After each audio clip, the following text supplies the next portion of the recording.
कविता प्रतियोगितामा आफ्नो कविता वाचन गर्न पाउँदा एकदम भाग्यमानी महसुस गरेको छु। यो अवसर प्रदान गरिदिनु भएकोमा सम्पूर्ण आयोजकप्रति हार्दिक कृतज्ञता व्यक्त गर्न चाहन्छु। ढिला नगरी म आफ्नो कविता सुरु गर्न चाहन्छु।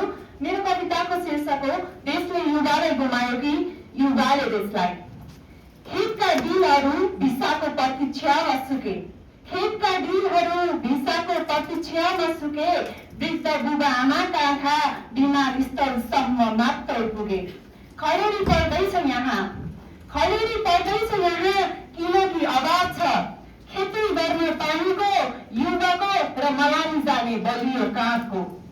सपना सिमाना पारीका मात्रै देखिन्छन् अचेल, सपना सिमाना पारीका मात्रै देखिन्छन् अचेल, किनकि दुविधाका जन्जिरले भन्छ न बाटो हिँड्दा सुरक्षा छ, न विमान चढ्दा ढुक्कता, न पढेपछि रोजगारीको भरोसा।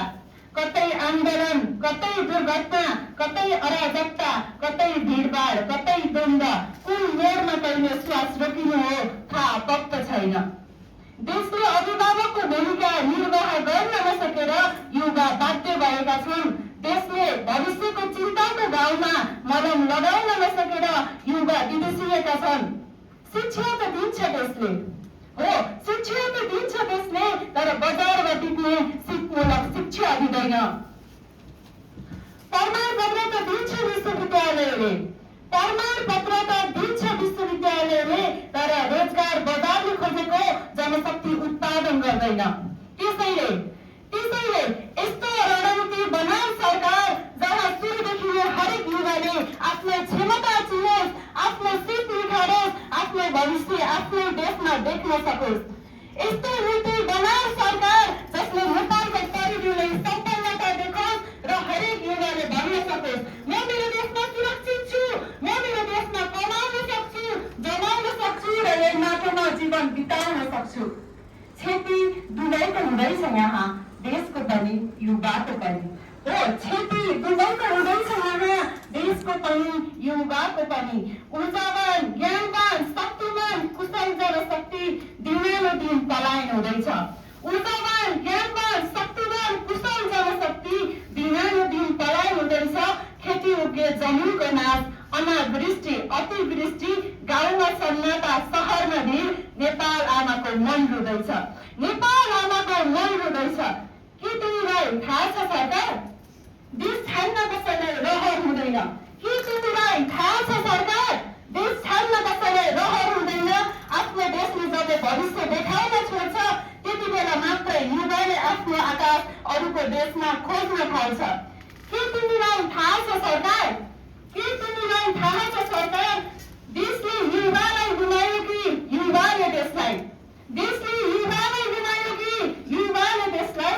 उत्तर खोजिरहेको छ समय र प्रतीक्षामा छौँ हामी आफ्नो माटोमा भविष्य भेटिने दिनको, र प्रतीक्षामा छौँ हामी आफ्नो माटोमा भविष्य भेटिने दिनको। धन्यवाद सम्पूर्णलाई। धन्यवाद कार्यक्रम सञ्चालकज्यू। मन चासिन तथा यस कार्यक्रममा उपस्थित सम्पूर्णमा हार्दिक नमन। म सोनिया बसोदा पोखरा 19 कास्कीबाट। मेरो कविताको शीर्षक रहेको छ युवा स्वप्न। मेरो कविता झ्याउरे छन्द लोकलयमा आधारित कविता हो।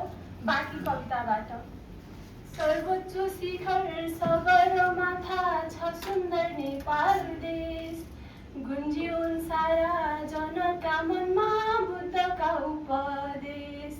छुकछुके रेल रमाइलो यात्रा नेपाली माटोमा, बिजुली गाडी सरर कुदुन् यही चिल्लो बाटोमा, ए हजुर यही चिल्लो बाटोमा। विश्वकप खेलकुद मञ्चमा समेत नेपाली चम्केको, हेर्ने छ रहर विकास पथमा यो देश लम्केको। विकास पुगोस् त्यो दूर दराज टोला र बस्तीमा, नेपाली झुमोस् सुख समृद्धि आनन्द मस्तीमा, ए साथी आनन्द मस्तीमा। नेपाली झुमोस् सुख समृद्धि आनन्द मस्तीमा, ए साथी आनन्द मस्तीमा। नेपाली छोरी नडराई हिँड्ली गल्ली र चोकमा, छिमेक र समाज होला नि साथै दुःख र शोकमा। कानुनको शासन सबैलाई सम्मान न्याय र प्रशासन नाता र कृपा हेरिने छैन हुनेछ सुशासन ए हजुर हुनेछ सुशासन सबैले पढ्न पाएको अनि एक्सरो लाएको दुई छाक खान नेपाली जन सबैले पाएको छोरा र छोरी हुन् बराबरी नहोला विभेद सबैलाई अवसर समान होला नहोला निषेध ए हजुर नहोला निषेध सबैलाई अवसर समान होला नहोला निषेध ए हजुर नहोला निषेध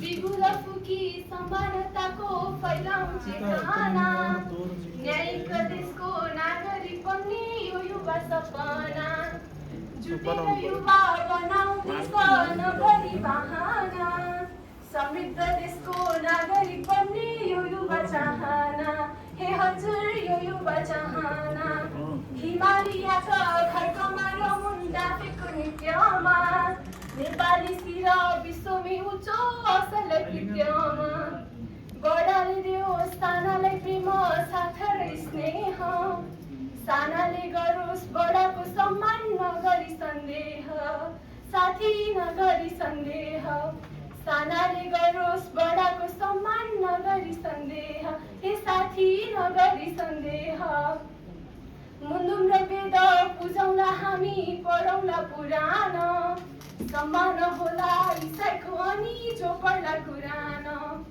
अनेक धर्म भाषा संस्कृति उस्तै छ एकता अनेकतामा एकता हाम्रो बन्नेछ विशेषता ए हजुर बन्नेछ विशेषता विश्वमै राम्रो प्रकृति हाम्रो पर्यटन व्यापार सम्पूर्ण देश नेपाल राम्रो होला है अपार स्वरोजगार बन्ला नेपाली युवा बन्ला उद्यमी सुख र शान्ति यही देशमा होला नहोला केही कमी ए साथी नहोला केही कमी सुख र शान्ति यही देशमा होला नहोला केही कमी ए साथी नहोला केही कमी विदेशी धन आर्जन होला बेचेर बिजुली फर्केला स्वदेश सपना बुन्दै त्यो युवा नेपाली युवाको जोस जागरले युक्त छ कार्यपालिका अबको निकास देशको विकास बन्नेछ तालिका ए हजुर बन्नेछ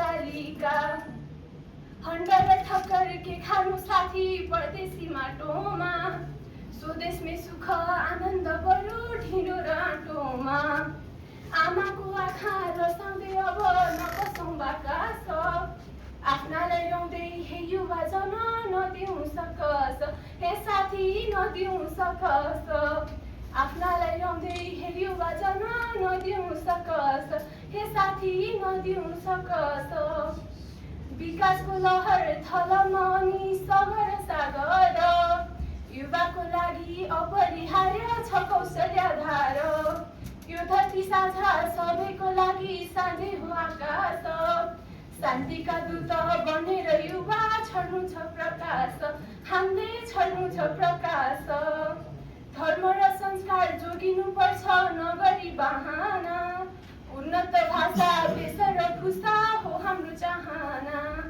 यो युवा मन तन्किन्छ धेरै यस्तै छन् चाहना सम्पूर्ण देशको नागरिक बन्ने यो युवा सपना हे साथी यो युवा सपना सम्पूर्ण देशको नागरिक बन्ने यो युवा सपना हे साथी यो युवा सपना ए हजुर यो युवा सपना धन्यवाद।